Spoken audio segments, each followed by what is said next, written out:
43-ാമത്തെ സങ്കീർത്തനം. 42-ഉം 43-ഉം സങ്കീർത്തനങ്ങൾ ഒരേ സങ്കീർത്തനമായിരുന്നുവെന്നും, എന്നാൽ ഇതിനെ കാനനൈസ് ചെയ്തപ്പോൾ, അല്ലെങ്കിൽ അതിനൊരു പുസ്തക രൂപത്തിൽ എഴുതിയ അധ്യായങ്ങളായി വേർതിരിച്ചപ്പോൾ, പ്രിയപ്പെട്ടവർ പല കാരണങ്ങളാൽ അതിനെ 2 അധ്യായങ്ങളായി വേർതിരിച്ചു എന്നും തന്നെയാണ് പൊതുവിൽ എല്ലാ പണ്ഡിതരും ഒരുപോലെ അഭിപ്രായം. ഒത്തിരിയേറെ കാരണങ്ങൾ അതിന് പറയാനുണ്ട്. പല വാക്യങ്ങളിലുമുള്ള റിപ്പീറ്റേഷൻ അതിൻ്റെ ഒരു ഭാഗമാണ്. ഈ രീതിയിൽ 42, 43 സങ്കീർത്തനങ്ങൾ ഒരു സങ്കീർത്തനമാണെന്ന് നമുക്ക് പറയുവാനായിട്ട് സാധിക്കും. ഈ സങ്കീർത്തനത്തിൻ്റെ ഒരു പ്രത്യേകത, പലരും ഇതിനെ എക്സൈലിൽ ഇരുന്നാൽ, അല്ലെങ്കിൽ പ്രവാസകാലത്തിരുന്നപ്പോൾ എഴുതിയ ഒരു സങ്കീർത്തനമാണെന്ന് പറയുമ്പോൾ തന്നെ ചില പണ്ഡിതന്മാർ ഇതിനെക്കുറിച്ച് പറയുന്നത്, ഇസ്രായേലും യഹൂദയും തമ്മിൽ വേർപിരിഞ്ഞപ്പോൾ, 2 രാജ്യമായി തീർന്നപ്പോൾ, നോർത്തേൺ കിങ്ഡവും സതേൺ കിങ്ഡവും, വടക്കൻ ഇസ്രായേലും തെക്കൻ ഇസ്രായേലുമായി പിരിഞ്ഞ കാലഘട്ടത്തിൽ വടക്കേ ഇസ്രായേലിൽ ഇരുന്നു കൊണ്ട്, അതായത് ശമരിയ തലസ്ഥാനമായിട്ടുള്ള ഇസ്രായേലിൽ ഇരുന്നു കൊണ്ട് എഴുതിയ ഒരു സങ്കീർത്തനം, അല്ലെങ്കിൽ അവിടെയുള്ള ഒരു ഭക്തന്റെ പാട്ടാണ് ഇതെന്ന് അഭിപ്രായപ്പെടുന്നവർ പലരുണ്ട്. വായിക്കുമ്പോൾ നാം കാണുന്നത് കോരഹപുത്രന്മാരുടെ ധ്യാനം എന്ന, ഇതിനെക്കുറിച്ച് ഞാൻ മുമ്പ് പറഞ്ഞിട്ടുണ്ട്. കോരഹപുത്രന്മാരുടെ ധ്യാനം എന്ന് പറയുമ്പോൾ കോരഹിന്റെ നേരിട്ടുള്ള സന്തതി തന്നെ ആകണമെന്ന് യാതൊരു നിർബന്ധവുമില്ല. മറിച്ച് അവന്റെ വഴിയിൽ വന്ന ലേറ്റർ, ഒത്തിരി വർഷങ്ങൾക്ക് ശേഷമുള്ള കോരഹ്യരായിരിക്കുന്ന ആ ഗോത്രത്തിൽപ്പെടുന്ന ചിലർ എഴുതിയ സങ്കീർത്തനങ്ങൾ. അവർക്ക് ദേവാലയത്തിലെ പാട്ട് ശുശ്രൂഷ ഉണ്ടായിരുന്നു. അതുകൊണ്ട് അവരെഴുതിയ സങ്കീർത്തനമാകാൻ ഏറെ സാധ്യതയുണ്ട്. സ്തോത്രം. അതിലേക്കൊന്നും ഞാൻ കടക്കുന്നില്ല. എന്നാൽ ഈ സങ്കീർത്തനക്കാരന്റെ മനോനില, അവന്റെ മനസ്ഥിതി നമ്മളെ എല്ലാവരെയും ചിന്തിപ്പിക്കുകയും നമ്മളെ എല്ലാവരെയും ഒരു രൂപാന്തരത്തിലേക്ക് നയിക്കേണ്ടുന്ന ഒരു മനസ്ഥിതിയാണെന്നുള്ളതിന് സംശയമില്ല. കാരണം ഈ വടക്കൻ ഇസ്രായേലിൽ ഇരിക്കുന്ന ജനതയെ സംബന്ധിച്ചിടത്തോളം ഇപ്പോൾ അവർക്കൊരു പ്രതിബന്ധമുണ്ട്. രഹബയാം, യെരോബയാം എന്നീ 2 രാജാക്കന്മാരുടെ കാലഘട്ടത്താണ് ഈ രാജ്യം 2ആയിട്ട് വിഭജിക്കപ്പെടുന്നത്. അതായത് ശലോമോന്റെ മകന്റെ കാലഘട്ടം. ശലോമോന്റെ മകനോട് ചോദിക്കുന്ന സമയത്ത് ഊഴിയവേലയെ സംബന്ധിച്ചുള്ള കാര്യം നമുക്കറിയാവുന്നതുകൊണ്ട് ഞാൻ പെട്ടെന്ന് അങ്ങ് പറഞ്ഞു പോവുകയാണ്. ഊഴിയവേലയെക്കുറിച്ചുള്ള കാര്യത്തെക്കുറിച്ച് ചോദിക്കുമ്പോൾ മോൻ മുതിർന്നവരോട് ചോദിച്ചു. മുതിർന്നവർ പറഞ്ഞു ലഘൂകരിച്ചു കൊടുക്കണമെന്ന് പറഞ്ഞു. പക്ഷേ ഇളയവർ പറഞ്ഞു അതിൻ്റെ ഒന്നും ആവശ്യമില്ല, നല്ലപോലെ കൂട്ടിയം കൊടുത്തേര് എന്ന് പറഞ്ഞു. ഇവൻ ഇളയവരുടെ വാക്ക് കേട്ടു, പ്രായത്തിൽ കുറഞ്ഞവരുടെ വാക്ക് കേട്ടു, അനുഭവ സമ്പത്തിനെ തള്ളിക്കളഞ്ഞു. ഇവൻ ഈ ഊഴിയവേലക്കാരുടെ, ഈ ജോലി ചെയ്യുന്നവരുടെ ഭാരം അധികപ്പെടുത്തിയപ്പോൾ, സ്തോത്രം, അവർ ചോദിക്കുകയാണ്, ഞങ്ങൾക്ക് ദാവീദിങ്കൽ എന്ത് ഓഹരി എന്ന് ചോദിച്ചുകൊണ്ട് രാജ്യം 2ആയി വിഭജിക്കും. വേഗത്തിൽ ആ ഭാഗത്തേക്ക് ഒന്ന് കടന്നു ചെല്ലേണ്ടത് ഈ സങ്കീർത്തന ധ്യാനത്തിന്റെ ഒരു ആവശ്യമായതുകൊണ്ട് ഞാൻ ആ ഭാഗത്തേക്ക് കടന്നു ചെല്ലുക. 1 രാജാക്കന്മാരുടെ പുസ്തകം.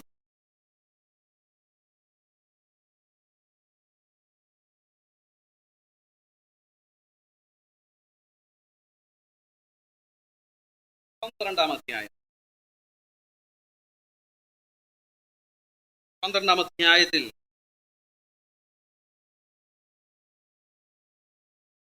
21-ാമത്തെ അധ്യായം 21-ാമത്തെ വാക്യം വായിക്കുമ്പോൾ നാം അവിടെ രഹബയാം യെരുശലേമിൽ വന്ന ശേഷം എന്ന് കാണുന്നു. രഹബയാം എന്ന് പറയുന്നത് ശലോമോന്റെ മകനായിരിക്കുന്ന അന്നത്തെ യഹൂദ രാജാവാണ്.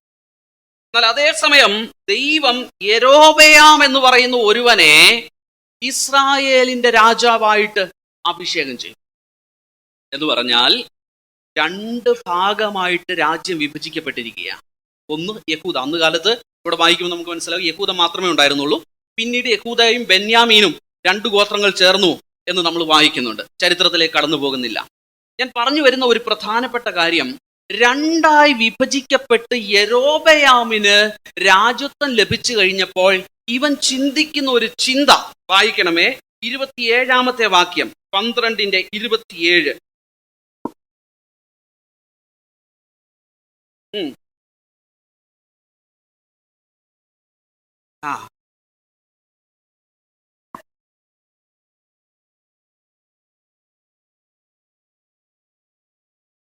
നോക്കിക്കേ, യൊരോബെയാം എന്ന് പറയുന്ന ദൈവം തിരഞ്ഞെടുത്ത് രാജസ്ഥാനത്താക്കിയിരിക്കുന്ന ഒരു വ്യക്തി ചിന്തിക്കുന്നത് നോക്കിക്കേ. ഒരു പക്ഷേ ഈ ജനം, അതായത് ബാക്കിയുള്ള 10 ഗോത്രത്തിലുള്ള ജനം, അവർ ചെന്ന് ദൈവത്തെ ആരാധിക്കാൻ യെരുശലേം ദേവാലയത്തിൽ പോവുകയാണെങ്കിൽ, യെരുശലേമിൽ ചെല്ലുകയാണെങ്കിൽ, ഒരു പക്ഷെ എന്തുണ്ടാകും? ഇവരെൻ്റെ അടുത്തുനിന്ന് ഹൃദയം മാറി അവരുടെ അടുത്ത് ചേർന്നാൽ, അവർ വന്ന് എന്നെ കൊന്നുകളഞ്ഞാൽ എന്ന് പറയുന്ന സ്വാർത്ഥ താല്പര്യത്തിന്റെ ഭാഗമായിട്ട് ഈ രാജാവ് എന്ത് ചെയ്യുകയാണെന്നറിയാമോ? ജനത്തെ യെരുശലേമിലേക്ക് പോകുവാൻ അനുവദിക്കാതെ, അടുത്ത ഭാഗം വായിച്ചേ, ക്രൂരമായ ഒരു കാര്യം ചെയ്യുകയാണ്.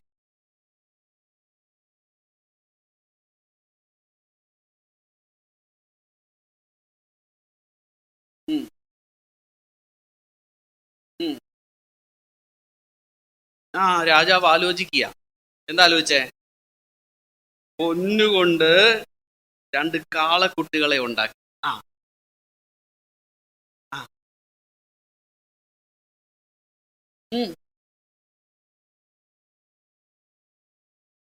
കേട്ടോ കേട്ടോ, ഒരു രാജാവ് കാണിക്കുന്ന കേട്ടോ എന്തുവാ? തൻ്റെ രാജത്വം പോകരുത്, തൻ്റെ ആ അസ്തിത്വത്തിന് ഇളക്കം സംഭവിക്കരുതെന്ന് പറഞ്ഞുകൊണ്ട് ആ ദേശത്ത് നിന്ന് ജനം അവിടെ പോയി ആരാധിക്കാൻ സമ്മതിക്കാതിരിക്കുക മാത്രമല്ല, 2 കാളക്കുട്ടിയെ ഉണ്ടാക്കിയിട്ട് ഒന്നിനെ കൊണ്ടുപോയി ബഥേലിലും വേറൊന്നിനെ കൊണ്ടുപോയി ദാനിലും പ്രതിഷ്ഠിച്ചിട്ട് അവരോട് പറയാ, ഇസ്രായേലേ, ഇതാ നിന്നെ ഉണ്ടാക്കിയ, നിന്നെ മിസ്രയീമിൽ നിന്ന് കൊണ്ടുവന്ന ഇനമാണെന്ന് നോക്കിയേ. പ്രിയമുള്ളവരെ, സ്വാർത്ഥ താല്പര്യങ്ങൾക്ക് വേണ്ടി, സ്വാർത്ഥ താല്പര്യങ്ങളുടെ സംരക്ഷണത്തിനു വേണ്ടി, സ്തോത്രം, ദൈവിക കാര്യങ്ങളെ വികൃതമാക്കുന്ന ഒരു സ്വഭാവം എന്നിൽ നിങ്ങളിൽ ഉണ്ടാകരുതേ. ദൈവകൃപയെ അതിനെ ഒരു തരത്തിൽ വികൃതമാക്കുന്ന ഒരു സ്വഭാവം നമ്മളിൽ ഉണ്ടാകരുതേ. അതിനെ മാറ്റി പ്രതിഷ്ഠിക്കുന്ന ഒരു സ്വഭാവം ഉണ്ടാകരുതേ. സ്തോത്രം. ഇതെന്ന് ആത്മീക ഗോളത്തിൽ വരുന്നോ? ഒത്തിരി ഇടങ്ങളിൽ കാണാനായിട്ട് സാധിക്കും. ഇതെന്ന് ആത്മീക ഗോളത്തിൽ വരുന്നോ, അന്നു മുതൽ അവിടെ തകർച്ചയാ, അന്നു മുതൽ അവിടെ വീഴ്ചയാ. ദൈവത്തെ മാറ്റി സ്വാർത്ഥ താല്പര്യങ്ങളെ പ്രതിഷ്ഠിക്കുന്ന ദിവസം മുതൽ തകർച്ചയാ. തന്നെ ഉയർത്തി കാണിക്കാൻ തുടങ്ങുന്ന കാലം മുതൽ തകർച്ചയാ. ഞാനാ വലുത്, എൻ്റെ അടുത്തുനിന്ന് ആളുകൾ പോകരുതെന്ന് നാളെ ഞാൻ ചിന്തിച്ചാലും തകർച്ചയാ. ഇങ്ങനത്തെ ഒരു സാഹചര്യം പറയാനാ ഞാൻ ഈ ഭാഗം വായിച്ചേ. ഇങ്ങനത്തെ ഒരു സാഹചര്യത്തില് നോർത്തേൺ കിങ്ഡത്തിൽ താമസിക്കുന്ന, അല്ലെങ്കിൽ ഇസ്രായേൽ എന്ന് പറയുന്ന, പിന്നീട് ഇസ്രായേൽ എന്നറിയപ്പെടുന്ന ആ ഭാഗത്തെയാ, ഇസ്രായേലിൽ താമസിക്കുന്ന ഒരു ഭക്തൻ എന്ത് ചെയ്യാൻ വ്യവസ്ഥയില്ല, അല്ലെങ്കിൽ അനുവാദമില്ല. യെരുശലേമിൽ ദൈവത്തിന്റെ ആലയത്തിൽ പോയി ദൈവത്തെ സ്തുതിക്കാനുള്ള അനുവാദമില്ല. രാജാവ് നിയമപരമായി അതിനെ റദ്ദ് ചെയ്തിരിക്കുക. അങ്ങനെ ഒരു സാഹചര്യത്തിൽ സങ്കീർത്തനക്കാരൻ പറയുകയാ, ദൈവമേ, മാൻ നീർത്തോടുകളിലേക്ക് ചെല്ലുവാൻ കാക്ഷിക്കുന്നത് പോലെ എൻ്റെ ആത്മാവ് നിന്നോട് ചേരുവാൻ കാക്ഷിക്കുന്നു. ഞാൻ എപ്പോൾ ദൈവസന്നിധിയിൽ ചെല്ലുവാൻ ഇടയാകും? പ്രിയ ദൈവ കുഞ്ഞുങ്ങളെ, ഇത്തരത്തിലുള്ള സാഹചര്യങ്ങളിലൂടെ കടന്നു പോകുമ്പോൾ ദൈവത്തെ ശരിയായ രീതിയിൽ എനിക്കും നിങ്ങൾക്കും ആരാധിക്കുവാൻ കഴിയാതെ വന്ന മേൽക്കോയ്മകൾ തടസ്സമായി മാറുമ്പോൾ, ഹൃദയത്തിന്റെ അന്തർഭാഗത്ത് എനിക്കും നിങ്ങൾക്കും ഒരു ആളലുണ്ടോ, ഒരു കത്തലുണ്ടോ? എനിക്ക് എൻ്റെ ദൈവത്തിന്റെ സന്നിധിയിലേക്ക് ഒന്ന് ചെല്ലാൻ കഴിയുമോ? ഇത് എന്നിലും നിന്നിലും മരിച്ചുപോയ പിന്നെ ഈ രാജാവിന്റെ കൂടെയായി നമ്മള്. ഒത്തിരി പേരങ്ങനെയാ.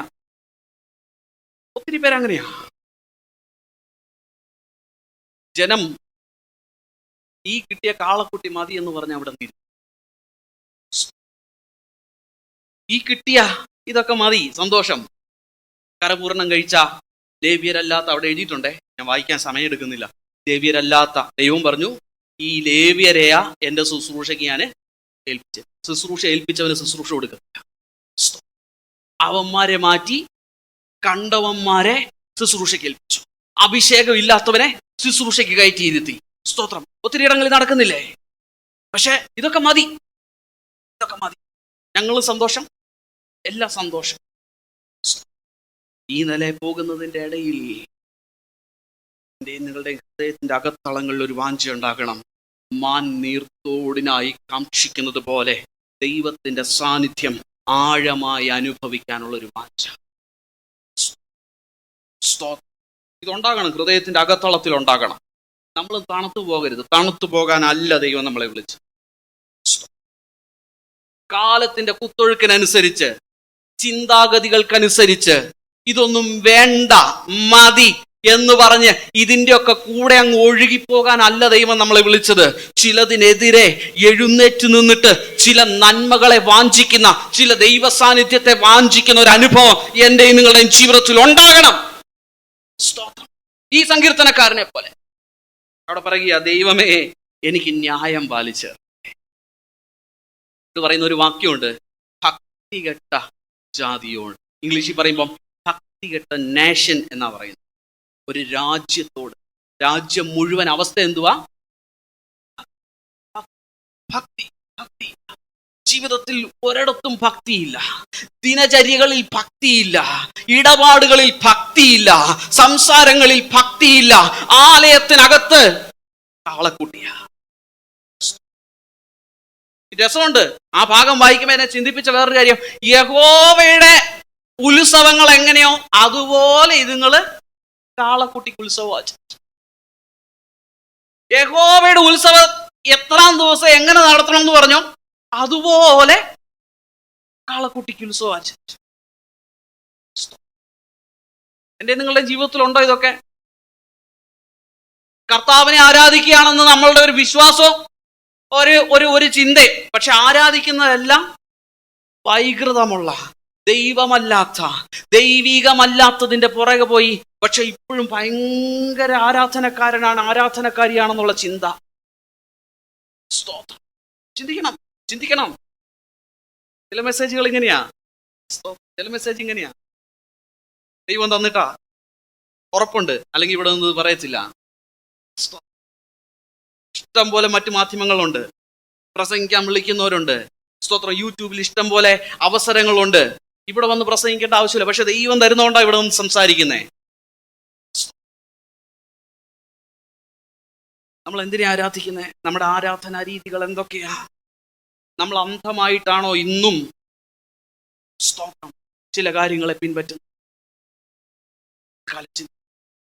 ഇതിന്റെ മധ്യത്തിൽ സങ്കീർത്തനക്കാരനെ പോലെ പ്രാർത്ഥിക്കണം, കർത്താവേ എൻ്റെ ആത്മാവ് ജീവനുള്ള ദൈവത്തിനായി. ഇന്ന് നാം പാടിയതുപോലെ ജീവനുള്ളവന് ജീവന്റെ തുടിപ്പുകൾ ഉണ്ടാകുവാനായിട്ട് ഇടയായിത്തീരണം. ജീവന്റെ തുടിപ്പുണ്ടോ നമ്മിൽ?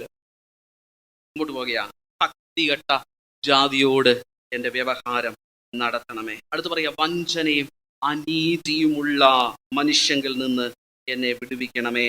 മുമ്പോട്ട് വായിച്ച് ഞാൻ വേഗം പോകുക.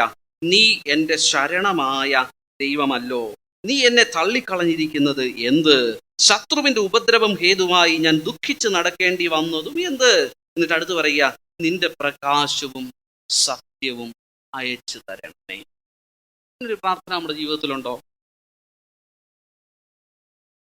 നിന്റെ പ്രകാശവും നിന്റെ സത്യവും എനിക്ക് അയച്ചു തരണമേ എന്നുള്ളൊരു പ്രാർത്ഥന.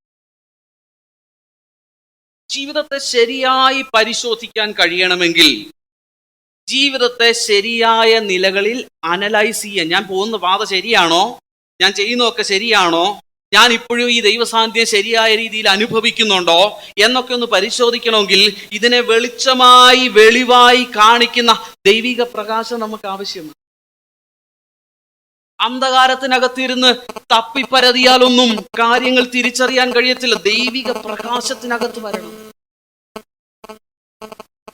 ഇന്ന് പലർക്കും തെറ്റുകളെ കണ്ടുപിടിക്കാൻ സാധിക്കാത്ത എന്താണെന്നറിയാമോ? ഈ പ്രകാശത്തിനകത്തു വരാൻ, ഈ ദൈവിക പ്രകാശത്തിനകത്തു വരാൻ തയ്യാറല്ലാത്തത് കൊണ്ടാ.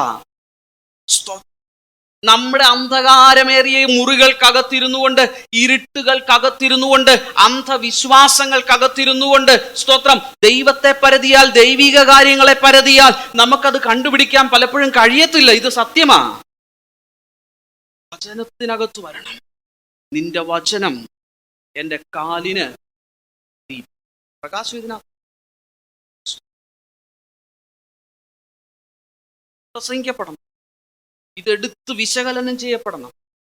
ബൈബിൾ സ്റ്റഡികൾ ഉണ്ടാകണം ഒരു ദൈവ പൈതലിനെ സംബന്ധിച്ചിടത്തോളം. ദൈവവചനം പഠിക്കാത്തിടത്തോളം പ്രകാശത്തിനകത്ത് നടക്കുവാൻ കഴിയുകയില്ല.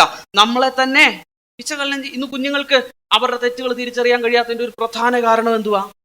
കുഞ്ഞുങ്ങളെന്നല്ല, എല്ലാവരും, ആരുമാകട്ടെ, ഞാൻ പ്രസംഗിക്കുന്നത് ഞാനാകട്ടെ, നമ്മുടെ തെറ്റുകൾ, നമ്മുടെ കുറവുകൾ തിരിച്ചറിയാൻ കഴിയാതെ പോകുന്നതിന്റെ കാരണം എന്തുവാ?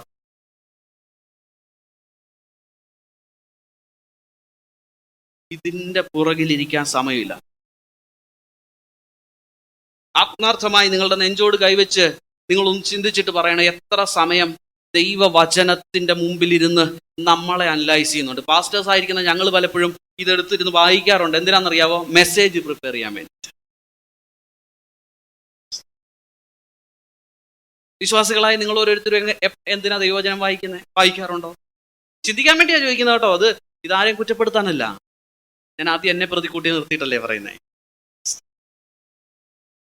വചനം പഠിക്കണം പ്രിയമുള്ളവരെ, വചനം പഠിക്കണം, വചനത്തിന്റെ ആഴങ്ങളെ ഗ്രഹിക്കണം.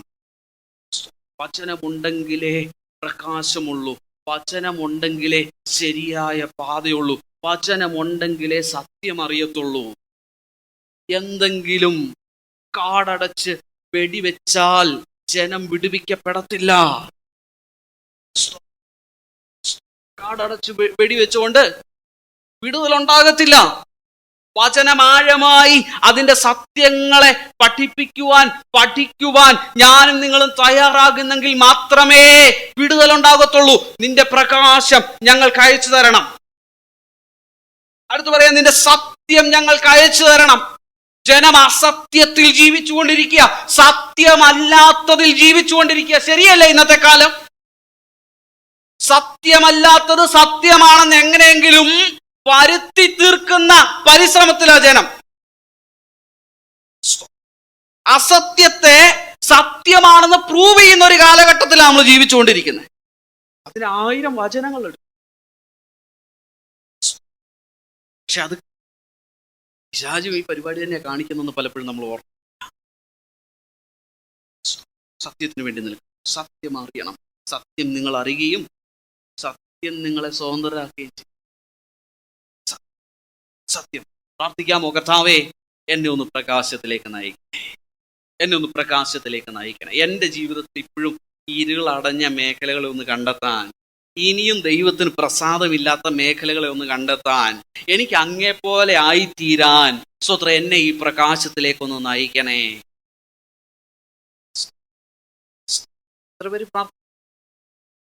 ദൈവമേ, സത്യം എന്നെ പഠിപ്പിക്കണേ. കാരണം എനിക്ക് സത്യത്തിൽ നടക്കണം. സത്യം അറിയാതെ സ്വാതന്ത്ര്യമില്ല.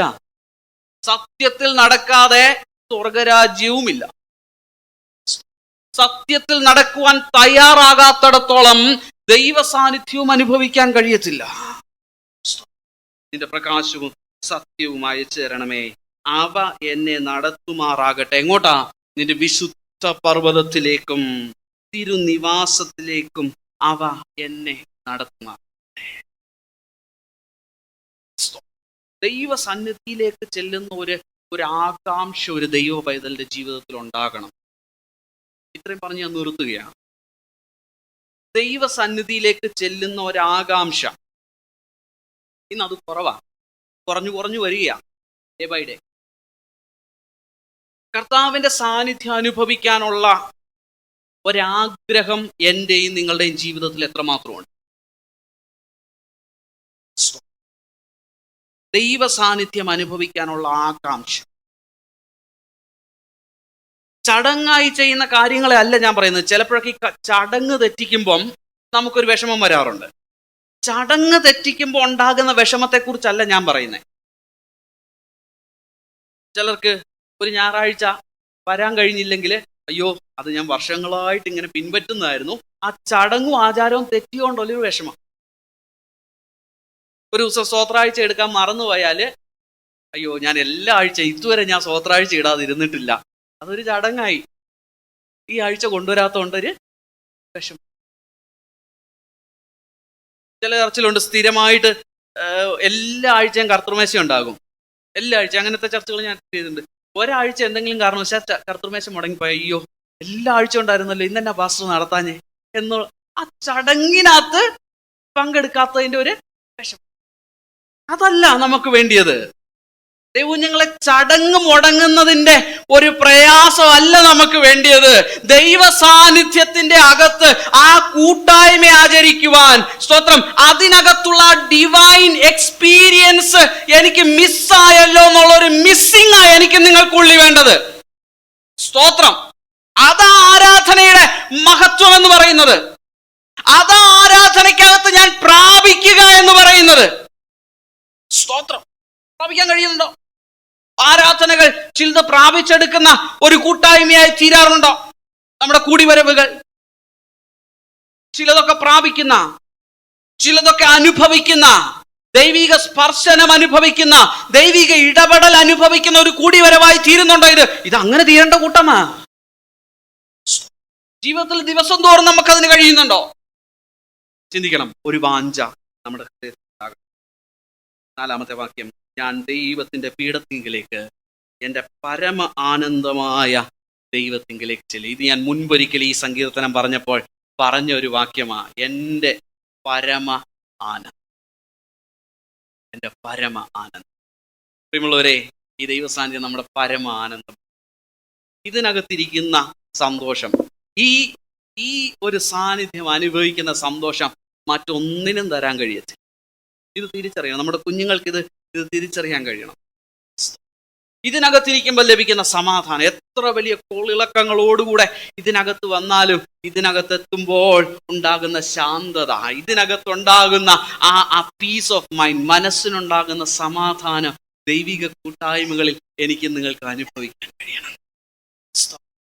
വഞ്ചിക്കാം ദൈവസാന്നിധ്യം, വഞ്ചിക്കാം ഈ ദൈവികമായിരിക്കുന്ന ഇടപെടലിനായി. പ്രാർത്ഥിക്കാം, കർത്താവേ എന്നോട് ശക്തമായി ഈ നാളുകൾ ഇടപെടണമേ. എപ്പോഴും പറയാറുള്ള പോലെ ഒന്ന് റിപ്പീറ്റ് ചെയ്ത് പറയുക.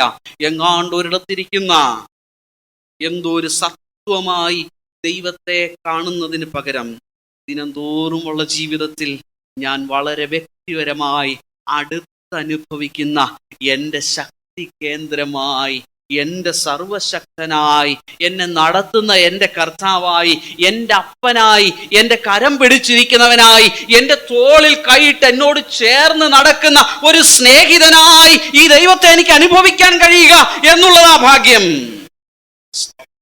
അത് നമുക്ക് കഴിയണം. അതിനൊരു വാഞ്ച നമ്മുടെ ഹൃദയത്തിൽ ഉണ്ടാകട്ടെ. അവൻ നമ്മുടെ കൂടെ വരും. ഞാൻ നിങ്ങളുടെ കൂടെ വരാമെന്ന് അരുളി ചെയ്തവനാ.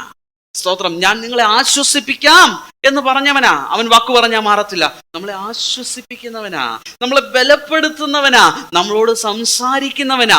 അങ്ങനെ ദിനംതോറുമുള്ള ജീവിതത്തിൽ ഈ കർത്താവിന്റെ സാന്നിധ്യം അനുഭവിക്കാനുള്ള ഒരു വാഞ്ച കൊണ്ട് നാം നിറയട്ടെ. സങ്കീർത്തനക്കാരൻ ഈ വചനങ്ങളാൽ ദൈവം നമ്മളെ അനുഗ്രഹിക്കുമാറാകും. ആമേൻ.